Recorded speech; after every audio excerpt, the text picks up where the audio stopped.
श्री गणेशाय नमः। नमस्कार दोस्तों, एक बार आपका फिर से स्वागत है मेरे चैनल शिव शक्ति केंद्र में।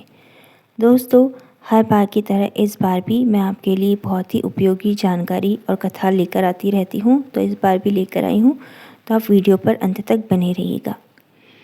पौष माह के कृष्ण पक्ष की एकादशी को सफला एकादशी का व्रत रखा जाता है। इस दिन जो कथा सुनी जाती है वो आज आगे मैं आपको बताने वाली हूँ। तो आइए जानते हैं इस एकादशी व्रत की कथा। एक बार महाराज युधिष्ठिर ने पूछा, हे जनार्दन, पौष कृष्ण एकादशी का क्या नाम है? उस दिन कौन से देवता का पूजन किया जाता है और उसकी क्या विधि है? कृपया मुझे बताएं। भक्त वत्सल भगवान श्री कृष्ण कहने लगे कि धर्मराज, मैं तुम्हारे स्नेह के कारण तुमसे कहता हूँ कि एकादशी व्रत के अतिरिक्त मैं अधिक से अधिक दक्षिणा पाने वाले यज्ञ से भी प्रसन्न नहीं होता हूँ, अतः इसे अत्यंत भक्ति और श्रद्धा से युक्त होकर करे। हे राजन, द्वादशी युक्त पौष कृष्ण एकादशी का महात्म्य तुम एकाग्रचित होकर सुनो। इस एकादशी का नाम सफला एकादशी है। इस एकादशी के देवता श्री नारायण हैं। विधि पूर्वक इस व्रत को करना चाहिए। जिस प्रकार नागों में शेष नाग, पक्षियों में गरुड़, सब ग्रहों में चंद्रमा, यज्ञों में अश्वमेध, देवताओं में भगवान विष्णु श्रेष्ठ है, उसी तरह सब व्रतों में एकादशी का व्रत श्रेष्ठ है। जो मनुष्य सदैव एकादशी का व्रत करते हैं वे मुझे परम प्रिय है। अब इस व्रत की विधि कहता हूँ।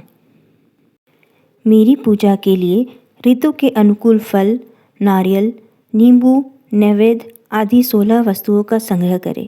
इस सामग्री से मेरी पूजा करने के बाद रात्रि जागरण करें। इस एकादशी के व्रत के समान यज्ञ, तीर्थ, दान, तप तथा और कोई दूसरा व्रत नहीं है। 5000 वर्ष तप करने से जो फल मिलता है उससे भी अधिक सफला एकादशी का व्रत करने से मिलता है। हे राजन, अब आप इस एकादशी की कथा सुनिए। चंपावती नगरी में एक महिष्मान नाम का राजा राज्य करता था। उसके 4 पुत्र थे। उन सब में लुम्पक नाम वाला बड़ा राजपुत्र महापापी था। वह पापी सदा पर स्त्री और वेश्यागमन तथा दूसरे बुरे कामों में अपने पिता का धन नष्ट किया करता था। सदैव ही देवता, ब्राह्मण, वैष्णवों की निंदा किया करता था। जब राजा को अपने बड़े पुत्र के ऐसे कुकर्मों का पता चला तो उन्होंने उसे अपने राज्य से निकाल दिया। तब वह विचारने लगा कि कहाँ जाऊँ, क्या करूँ। अंत में उसने चोरी करने का निश्चय किया। दिन में वह वन में रहता और रात्रि को अपने पिता की नगरी में चोरी करता तथा प्रजा को तंग करने और उन्हें मारने का कुकर्म करता। कुछ समय पश्चात सारी नगरी भयभीत हो गई। वह वन में रहकर पशु आदि को मारकर खाने लगा। नागरिक और राज्य के कर्मचारी उसे पकड़ लेते किंतु राजा के भय से छोड़ देते। वन के एक अति प्राचीन विशाल पीपल का वृक्ष था। लोग उसकी भगवान की समान पूजा करते थे। उसी वृक्ष के नीचे वह महापापी लुम्पक रहा करता था। इस वन को लोग देवताओं की क्रीड़ा स्थली मानते थे। कुछ समय पश्चात पौष कृष्ण पक्ष की दशमी के दिन वह वस्त्रहीन होने के कारण शीत के चलते सारी रात्रि सो नहीं सका। उसके हाथ पैर अकड़ गए। सूर्योदय होते होते वह मूर्छित हो गया। दूसरे दिन एकादशी को मध्याह्न के समय सूर्य की गर्मी पाकर उसकी मूर्छा दूर हुई। गिरता पड़ता वह भोजन की तलाश में निकला। पशुओं को मारने में वह समर्थ नहीं था, अतः पेड़ों के नीचे गिरे हुए फल उठाकर वापस उसी पीपल वृक्ष के नीचे आ गया। उस समय तक भगवान सूर्य अस्त हो चुके थे।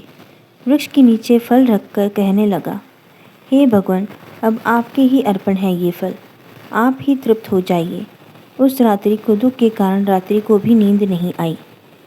उसके इस उपवास और जागरण से भगवान अत्यंत प्रसन्न हो गए और उसके सारे पाप नष्ट हो गए। दूसरे दिन प्रातः एक अति सुंदर घोड़ा अनेक सुंदर वस्तुओं से सजा हुआ उसके सामने आकर खड़ा हो गया। उसी समय आकाशवाणी हुई कि हे राजपुत्र, श्री नारायण की कृपा से तेरे पाप नष्ट हो गए। अब तू अपने पिता के पास जाकर राज्य प्राप्त कर। ऐसी वाणी सुनकर वह अत्यंत प्रसन्न हुआ और दिव्य वस्त्र धारण करके भगवान आपकी जय हो कहकर अपने पिता के पास गया। उसके पिता ने प्रसन्न होकर उसे समस्त राज्य का भार सौंप दिया और वन का रास्ता लिया। अब लंपक शास्त्र अनुसार राज्य करने लगा। उसके स्त्री, पुत्र आदि सारा कुटुंब भगवान नारायण का भक्त हो गया।